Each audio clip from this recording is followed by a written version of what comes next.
కర్నూలు జిల్లా పత్తికొండ నియోజకవర్గం మధికిర మండలంలో పెరవెల్ గ్రామంలో బావి షూరిటీ మోసం గ్యారంటీ భాగంగా వైఎస్ఆర్సీపీ పార్టీ పత్తికొండ మాజీ ఎమ్మెల్యే కంగాడి శ్రీదేవి ఇంటింట ప్రచారం చేస్తూ ప్రతి ఇంటి సమస్యలు అడిగి తెలుసుకుంటున్న సందర్భంలో గత వైఎస్ఆర్సీపీ అధికారం ఉన్నప్పుడు మాకు ఇల్లు మంజూరైంది, కానీ ఇంతవరకు ఒక్క రూపాయి కూడా మా అకౌంట్లోకి పడలేదు. ఆ విషయం తెలుసుకున్న తక్షణమే మీ ఆధార్ కార్డు ఇవ్వండి, మేము సహకరిస్తామని తెలియజేయడం జరిగింది. అలాగే పెరవెల్ గ్రామానికి చెందిన గౌస్ 2 కళ్ళు లేని అనాథుడు 200 రూపాయల నుండి పెన్షన్ ఇస్తున్నారు, కానీ అందుకుగా ఈ నెల ఆగస్టు నుండి అధికారులు నిలిపివేయడం జరిగింది. కానీ చంద్రబాబు నాయుడు ఇస్తున్న పెన్షన్లు వితంతువులు వికలాంగులు పెన్షన్లు నిలిపి మహాపాపం కట్టుకుంటున్నావని మరియు 2014 నుండి 2019 వరకు 39 లక్షల పెన్షన్లు ఇస్తే అదే వైఎస్ఆర్సీపీ పార్టీ 65 లక్షల మందికి ఇవ్వడం జరిగింది.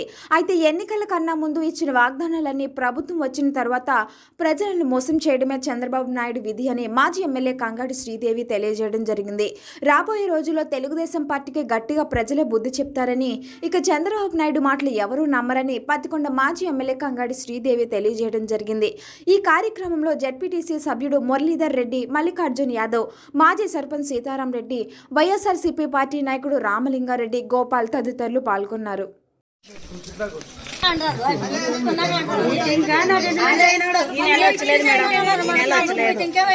ఇద్దరు మాత్రం పోయి పోయినాడు.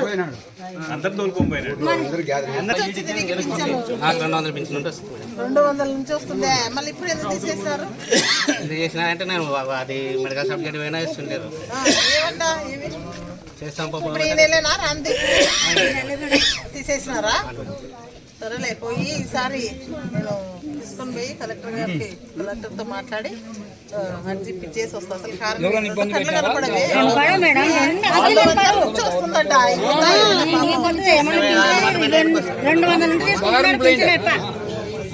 200 కాదు, నేను కలెక్టర్ దగ్గర తీసుకుపోతాను, అన్ని మాట్లాడి చేపిద్దాం రేపు నెల అట్లా. మరి నెలకి నెల కనీసం మేడం అసలు కనీసం అంటే బతికేది రాలేదు. నేను కలుపుతా రేపు సోమవారం. ఎవరు వస్తారు? పెరవెల్ మధ్యకేరు మండలం పెరవెల్ గ్రామంలో బాబు షూరిటీ మోషన్ గ్యారంటీ అనే ప్రోగ్రామ్ను ఈ గ్రామంలో చేయడం జరిగింది. ఇక్కడంతా కూడా ఈ వార్డులో ఉన్న వాళ్ళంతా కూడా మహిళలు గగ్గోలు పెట్టడం జరిగింది. ఈ గౌస్కి 200 పింఛన్ల కాడ నుంచి ఈయనకి ఈ బాబుకి పింఛన్లు వచ్చేది. ఈరోజు అన్యాయంగా నా పింఛన్ పోయిందని చెప్పేసి గోడాడుతున్న పరిస్థితి ఇది మన కళ్ళెదుటే కనిపిస్తుంది. ఆడవాళ్ళంతా కూడా ఎప్పటి నుంచో వస్తున్న పింఛన్ని ఈరోజు అన్యాయంగా తీసేసినారు. అసలు కారణం ఏంది అని చెప్పకోకుండా తీసేయడం, ఈ నెల మాకు పింఛనే రాలని చెప్పేసి అడగడం జరిగింది.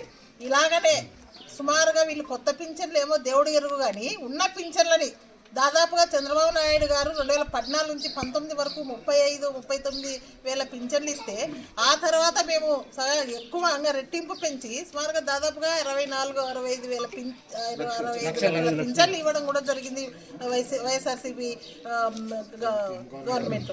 ఈరోజు మళ్ళీ వీళ్ళంతా కూడా ఉండేటివి ఇవ్వకోకుండా లేని 250 లక్షల పింఛన్లు, 2,50,000 పింఛన్లు ఈరోజు ఇలాంటి వాళ్ళందరూ అన్యాయంగా తీసేసుకుంటూ ఈరోజు ఈ పాపాన్ని అంతా మూటగట్టుకుంటుంది ఈ కూటమి ప్రభుత్వం.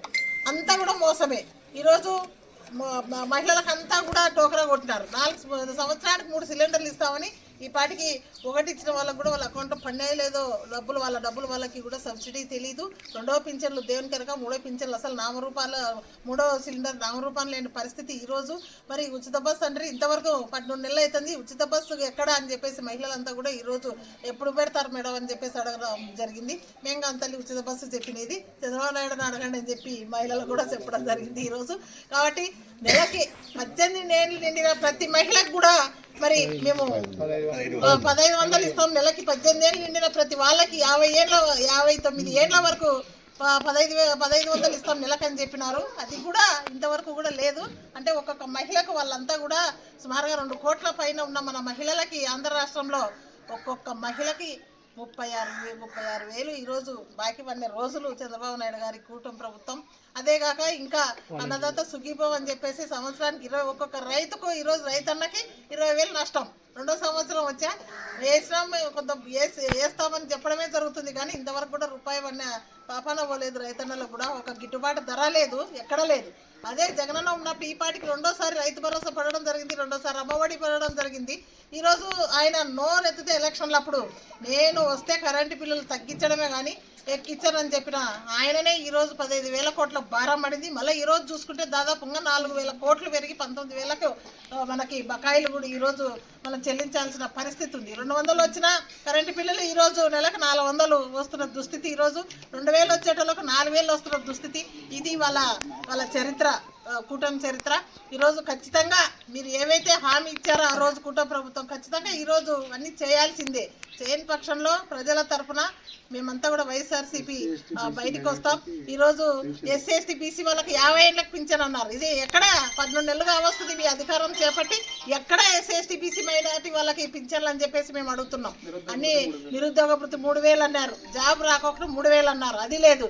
జగనన్న ఉన్న హయాంలో సచివాలయ ఉద్యోగస్తులు 1,30,000 పింఛన్లు, వాలంటరీ ఉద్యోగస్తులకి 10,000 ఇస్తామని చెప్పి వాళ్ళని కూడా అన్యాయంగా మూడానికే తీసేసిన పరిస్థితులు. వాలంటరీ వ్యవస్థని 10,000 ఇస్తామని చెప్పిన వాళ్ళే ఈరోజు ఒక వాలంటరీని కూడా నియమించడం లేదు, ఒక వాలంటరీ ద్వారా కూడా పింఛన్లు మంచిన పరిస్థితి లేదు. ఈరోజు ఇంటింటికి పింఛన్లు, ఇంటింటికి రేషన్ వచ్చి ఇంటిళ్ళకి కూడా చేతగాని ముసలోళ్ళు ఇంటి దగ్గరకు వచ్చి వస్తే బియ్యం వేయించుకునే పరిస్థితి వైఎస్ఆర్ జగనన్న మా అధికారంలో. ఈరోజు ముసలోళ్ళ కాడ నుంచి పక్క ఊర్లకు పోవాలి బియ్యం వేయించుకోవడానికంటే 2 రోజులు నష్టపోవాలి వాళ్ళు చేసిన దుస్థితి వలన. మళ్ళీ పింఛన్లు కూడా అప్పుడు పొత్తు పొడిస్తే ఇళ్ళకి వచ్చి ఇచ్చిపోయేది వ్యవస్థ తీసి ఈరోజు 10,000 ఇస్తామని చెప్పి ఎలక్షన్ల కంటే వాలంటరీ వ్యవస్థను అంతా మోసం చేసి ఈరోజు వాలంటీర్లు ఉన్నారా అని చెప్పేసి వాళ్ళు అడుగుతున్న పరిస్థితులు. ఈరోజు ఏం చేస్తుంది కూటమి ప్రభుత్వం? అన్ని మోసమే. ఈరోజు మొత్తము మోసమే. నిరుద్యోగ వృత్తి లేదు, ఆడబిడ్డ నిధి లేదు. అదే అచ్చెన్నాయుడు అడగడం కూడా జరిగింది. ఆడబిడ్డ నిధి ఇవ్వాలంటే రాష్ట్రాన్ని అవ్వాలని చెప్పేసి కోట్ల 2 కోట్ల మహిళలు ఉన్నారు, వాళ్ళందరూ కూడా నెలకు 15,500 ఇస్తే రాష్ట్రాన్ని అమ్మాల్సిందని చెప్పేసి చెప్పాడు. ఆయన కరెక్టే చెప్పాడు. కానీ చంద్రబాబు నాయుడు సంపద సృష్టిస్తాడంట. మళ్ళీ 12 నెలలు అవుతుంది మీ గవర్నమెంట్ వచ్చి, ఈ సంపద ఏమైపోయింది? ఇదేనా కరెంటు బిల్లు పెంచడం సంపద? 2,50,000 పింఛన్లు తీసేయడం ఇది సంపదనా? ఈరోజు మేము అడుగుతున్నాం ఇదంతా కూడా. కాబట్టి ఎప్పుడే కానీ పథకాలు చేయాలంటేనే ఒక వైఎస్ఆర్ కుటుంబానికే, ఆ ఇంటికే చెందుతుంది.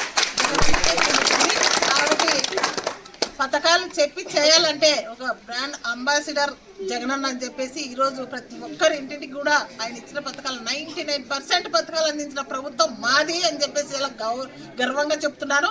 ఈరోజు ప్రతి ఇంటికి తలుపు తట్టి మేము చేసిన పథకాలని చెప్పి మేము గడప తిరిగిన ప్రభుత్వం మా జగనన్న ప్రభుత్వం అని చెప్పేసి మేమంతా కూడా ధైర్యంగా ఉన్నాం.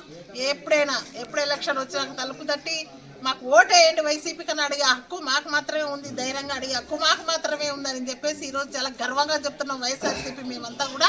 కాబట్టి ఈరోజు మీ మోసాలన్నీ కూడా ప్రతి గ్రామాలకు వెళ్ళి ప్రతి ఇంటికి వెళ్ళి మీరు చెప్పిన మోసాలు ప్రజలకు మీరు తెలియాల్సిన బాధ్యత మన వైఎస్ఆర్సీపీ వాళ్ళందరికీ, కార్యకర్తలకైతే నాయకులకైతే ప్రతి వాళ్ళకి కూడా, ప్రజాప్రతినిధులకైతే ప్రతి వాళ్ళు కూడా వీళ్ళ మోసాలని ఇంటింటికి తిరిగి ప్రతి గ్రామంలో వీళ్ళ మోసాలు ఎండగట్టాలని చెప్పేసి ప్రతి ఒక్కరికి కూడా నేను తెలియజేస్తూ నమస్కారం.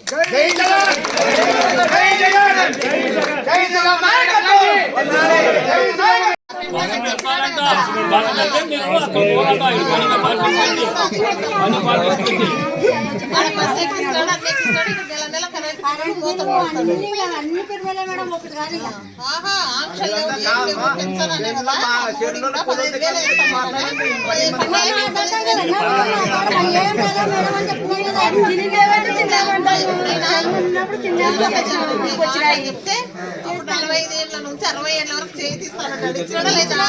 పొదుపు వాళ్ళకి ఇస్తానన్నాడు. ఇచ్చినడా లేదా? మళ్ళీ రైతన్నలకు ఇస్తానన్నాడు. ఈ టైంలో ఇచ్చినడా లేదా?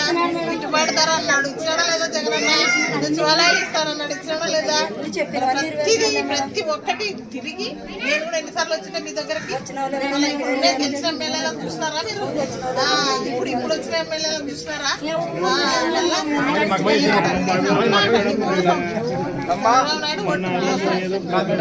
ఈ ఊరికి 88 కోట్లు పంచిండేది 5 ఏళ్ళలో.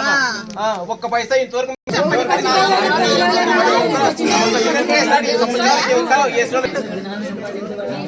మోసం